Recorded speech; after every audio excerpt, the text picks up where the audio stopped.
他定的地方，他定的时间，说不来就不来，现在连个电话也不接。像他这样有钱有势的人，最怕什么？最怕就是女孩缠着他。你怎么能这么没完没了的给他打呢？我就是想把包还给他而已。你说你还能干什么呀？就这么一包，你来来回回的，你磨叽多久了？我现在真觉得，人家西施貂蝉、特洛伊木马，把人弄得家破人亡，那都是理所当然的。穷酸文人落地秀才，曹雪芹也喜欢你这种唧唧复唧唧型的。像他这样的有钱男人，真不喜欢你这种抽刀断水水更流的。人家喜欢什么样的？洪水猛兽型。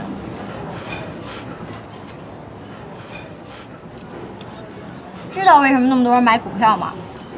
这股票啊，一会儿涨一会儿跌的，时时刻刻都能牵动人的情绪。你就说咱们投，那每天一上班一下班干嘛呀？坐那儿就盯着电脑，10日均线、5日均线。你要是把钱存银行，你会这样吗？所以啊，你就得做股票型女人，不能做存款型女人。这有钱人啊，对存款型女人都不感兴趣。你见过几个有钱人把钱存银行的？那都做风投。知道什么叫风投吗？风险投资，越大的风险越投，没风险人都不投。我跟你说话，你听着没有啊？你这傍大款也是门学问，那不是什么人想傍就能傍的。我现在给你，那是掏心掏肺的私家传授。你是不是听不明白呀？我以前跟你一样也不明白。好好听着。我后来碰上一有钱人，人家老婆特温柔特善良，还天天在家给他做饭。结果呢，他找了一个哪儿都不如他老婆的，还特能造钱。我当时就懵了，我问他为什么？为什么呀？人说了，这好女人就像存款，越好的女人越像定期存款，安全稳固，但是你不会时时刻刻去关注它，因为它不能牵动你的情绪啊。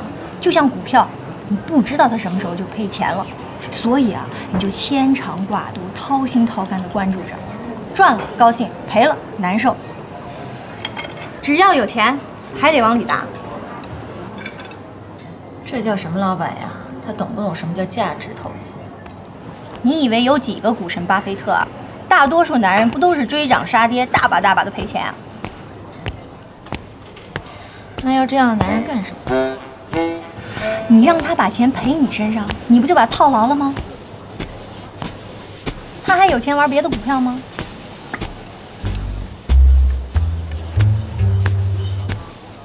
我跟你说啊，对付这种有钱男，你就得在战略上藐视他们，战术上重视他们。他不是取消约会了吗？你连短信都不应该给他发，这样啊，他就该琢磨不透你了。这男人就是贱，他一旦琢磨不透你了，他就天天想琢磨你，到时候不就给你打电话了？那我累不累呀？你以为这好东西都是随随便便大风刮来的呀？那不得通过自己艰苦奋斗、不懈奋斗啊！我就想找一老公。谁不想找一老公啊？这现如今这好老公啊，那就是稀缺资源。不单你，谁都想要。你爸又不是李刚，你妈又不是李薇的，你们家祖坟上又没冒青烟，那凭什么好事都摊上你啊？我跟你说啊，你现在就是万里长征，这刚踏出了第一步，后面啊还有什么雪山啊、草原啊？你这畏难情绪出现的也太早了吧？我现在觉得还是以前的包办婚姻好。切，给你包办一个李大郎，你试试。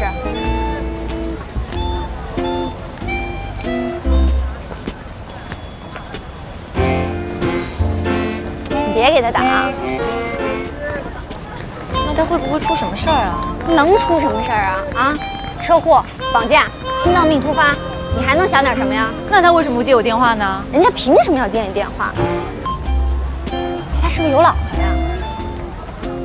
不可能，他要有老婆，他还会来解决我这个大龄女青年？他有资格解决吗？怎么就不可能？你怎么那么天真啊？啊！我跟你说，现在这样的男人多了。家里一个红旗，外面彩旗飘飘的。我都跟你说了，冲动是魔鬼。那我得问问他，有老婆为什么还出来约会？那人家要说没有呢，你不犯傻了吗？那我就先问问他，到底有没有老婆？你问人家就得说啊，你以为你是法官啊？再说了，人家还有权保持沉默呢。他如果保持沉默，我就骂他一顿。姐，你别骂他，万一人家真是单身呢，你可不能错过这么一个好大款。丽丽，你想打是吧？打。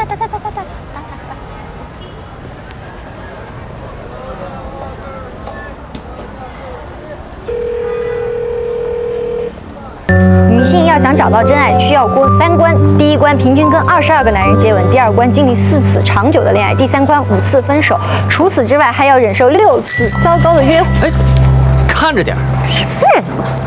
至少见1次网友。那男的呢？吻23个女人，10次一夜情，6次分手。这是哪的网站呀？英国著名的约会网站啊。哎呦，我看英国人这辈子啥也别干了。这调查上面还说，女性在遇到自己的真爱只需要短短的4个星期，也就是1个月就能意识到。所以我说那种爱情长跑，谈个10年8年的，那都不叫真爱，充其量就是。好，欢迎光临，里边请。那就谈的时间久了，搭伙过日子，坐在这里。对啊。两位今天怎么做呀？我们就做那个卷上的水晶甲。两位稍等一下，好嘞。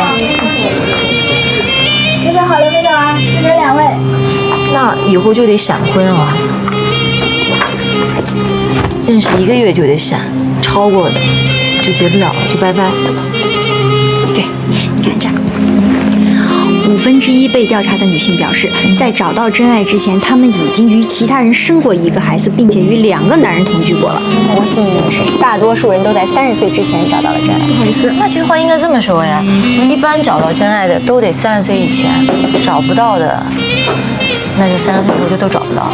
所以啊，你一场恋爱就不能谈那么久，你得齐头并进，广种播收，就跟播种一样，你得选好了撒下去，种了才有的收啊。你连种子都不撒下去，不种的话，你有什么可收的呀？我说你累不累呀？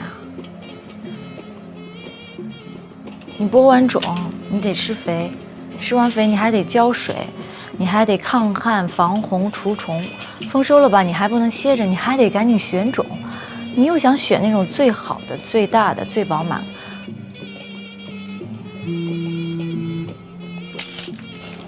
那我就吐这个，帮我接吧。就是我生病，食物中毒，上吐下泻，发高烧。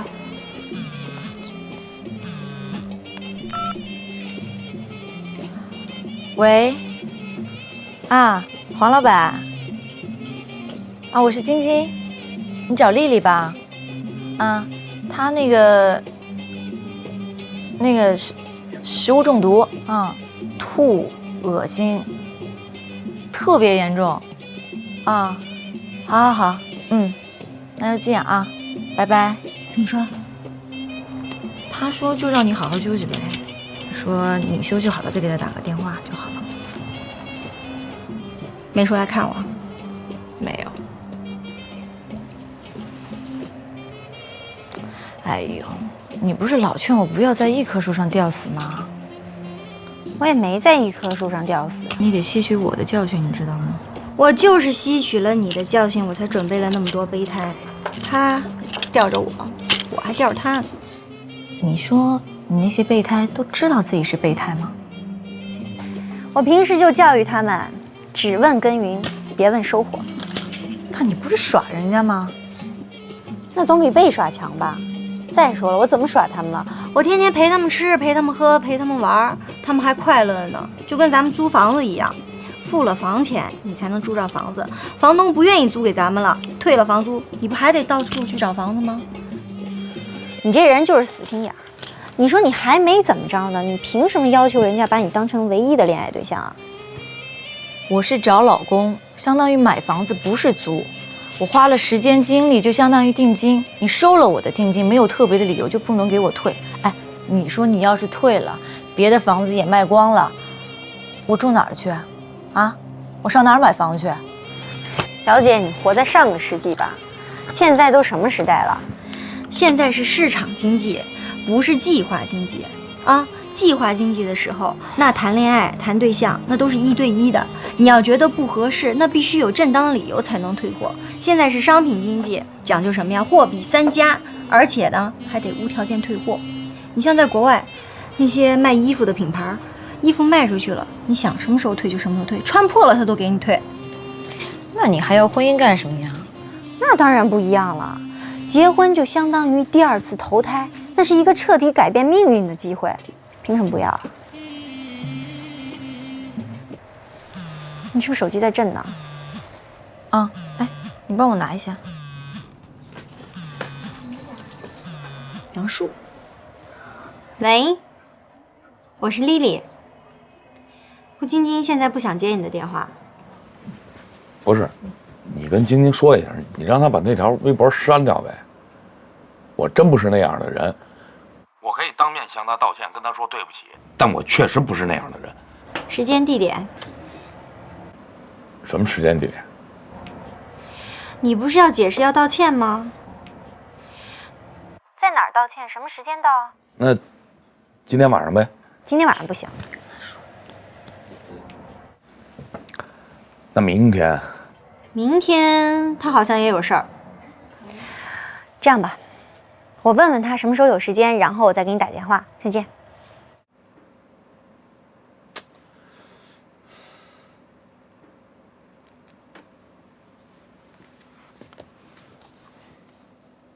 你老怼我干嘛呀？干嘛呀？你直接骂完直接挂了不就得了吗？我不像你那么爱他。那你可真搞错了，我真的很讨厌他。你就是爱他，你要讨厌人家，你干嘛天天跑微博上骂人家呀？我那是恨他。小姐，爱的反面词不是恨，是彻底的无视，是冷漠。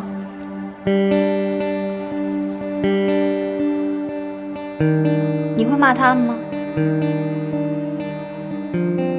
你会因为他们在马路上多看了你一眼，然后就因为这样你就特别天天的恨他们吗？你不会。说到底，你就是在乎杨树，要不然你天天干嘛呢？跑微博上各种说他什么相亲遇到的极品奇葩，你就是觉得人家对你忽冷忽热了，你心里不平衡不舒服。根本就不是你说的那个。不管怎么回事，反正呢，我给你争取了时间。这段时间呢，你好好想想到底要跟他怎么着。实在不行呢，你就彻底别跟他联系了。如果你还想跟他继续下去，那你就找个时间通知他，听听他的解释。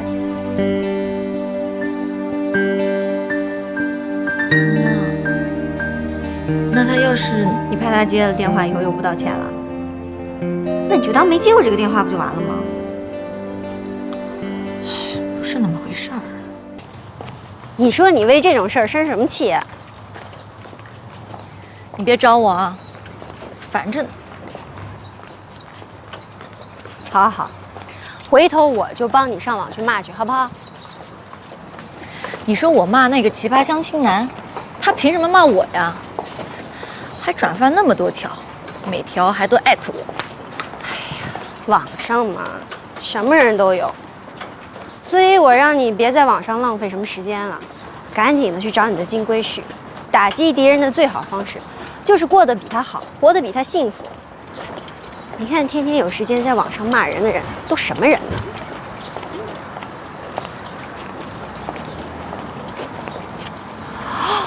我不是说你啊，你就应该被人骂。我不是那意思，我说是你就应该骂人。那个，你说那个骂你的人，今儿骂了1天了，我觉得他应该有好几个马甲。你看那些骂你的话，来来回回就那么几句。这人最难改的就是自己的语言习惯，要么怎么说见人说人话，见鬼说鬼话难呢？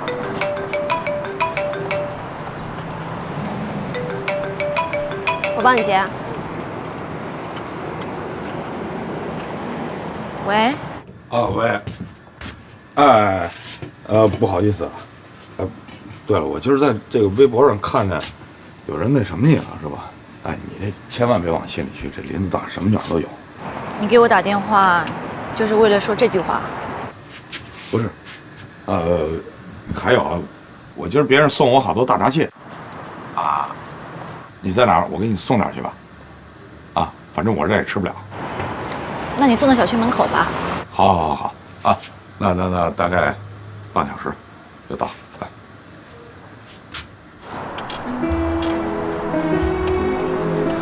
这就对了嘛，较什么劲啊？别解释啊，更别说你想吃什么大闸蟹啊！赶紧回趟家吧。干嘛？换身衣服呀！我这身挺好的。这不是上班穿的吗？再说家里乱得一塌糊涂，也得回去收拾收拾吧。你不让他进门就好了。小姐，你想清楚没有？人家为什么平白无故的送你大闸蟹？不就是想进屋喝点小酒，吃着大闸蟹，跟你过一个浪漫之夜吗？屌丝也这套路，把你送到家楼下，然后说：“哎呀，肚子好饿，你们家有没有什么吃的呀？”目的都是一样的，都是为了上楼。你要不让人上去，后果自负啊！什么后果啊？亲，咱都28了，就别装什么公主范儿了。咱又不是图兰朵，也没有富可敌国的父皇和母后，咱就别给送大闸蟹的王子出什么难题了，好不好？走快2步，936马上就要到站了。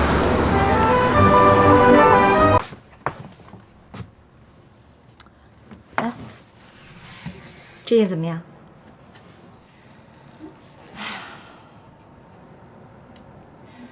你得穿的有女人味儿，但是又显得不那么隆重的那种，你明白我意思吗？你又不让我穿他见过的，我哪来这么多新衣服啊？我记得你有一件黑色的裙子挺好看的呀。没有，哪有黑色的呀？就是那个有点镂空的那个。哎，那这件怎么样？哎呀，这不行，这太粉嫩了。你得走那种轻手款路线。哎，你知道威廉王子第一次见凯特动心的时候，人姑娘穿的什么吗？什么凯特呀？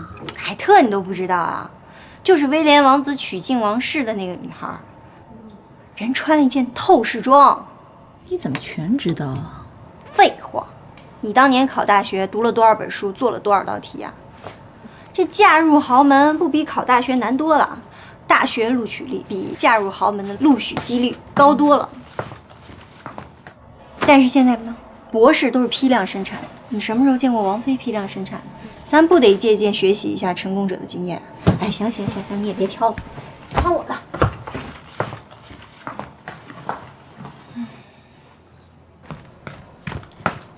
江江，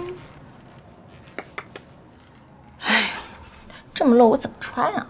怎么漏了？这还漏啊？多好呀，把优点全部都显出来。特别贵，1800呢。哎，你穿完了以后得给我干洗啊。知道。这颜色好看吧？穿上洗完皮肤特白。真的。杨树，你等一下啊。这个螃蟹、大闸蟹今天刚空运来的啊，最好今天吃了啊。你说要给我个解释，这就是你的解释吗？对不起，我接个电话啊。喂，好，我知道了，我马上过来。哎呦，实在抱歉，我这一个朋友啊住院了，我得赶紧过去一趟啊。赶紧吃啊，再见。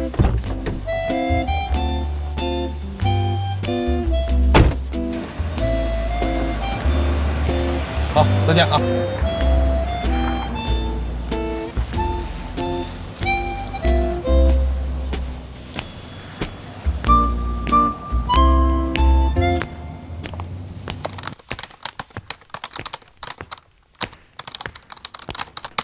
你别这么奋笔疾书的好不好？写长篇啊，又没人给你出版。还真有人跟我商量呢，说要买我的版权，改编成电视剧，就叫我的《奇葩相亲男》。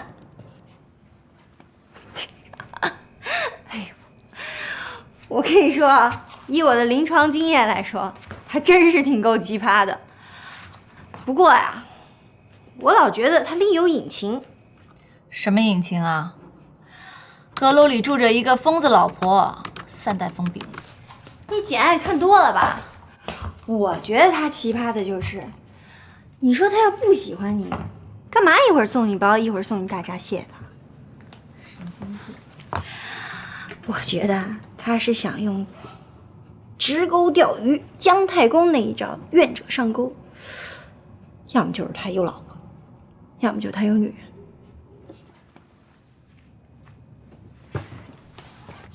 哎！干嘛呀你？我得问问他，让他跟我说清楚，你是拿我当休闲工具还是交往对象？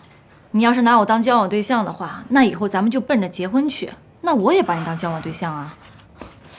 你要是只是拿我打发时间，好啊，那我就把你排在消遣娱乐档，有空混混，没空拉倒。小姐，你别这么较真儿好不好？当心真嫁不出去。哦，我不较真儿，我就能嫁出去啊？咱们那客户 James 你知道吗？同事跟着多少个呀？每次吃饭我都见他带不同的，1年多了，我都没见他带重样的。那咱们更得勇于竞争了。我凭什么竞争啊？长他人志气，灭自己威风。小姐，我现在终于知道你上辈子是干什么的。干什么的？千金小姐，搭一绣楼，比武招亲的那种。现在什么年代了？你以为还是你抛一绣球，男人就拼命去抢的那个年代了？那个年头，男女授受不亲，男人都见不到女人，好不容易见着一个能搭得起绣楼的，那家里都不是一般人，怎么着也得有个员外的爹。那我该怎么着啊？像电脑病毒那样占据他的内存，等他反应过来的时候，把他所有文件全都删光。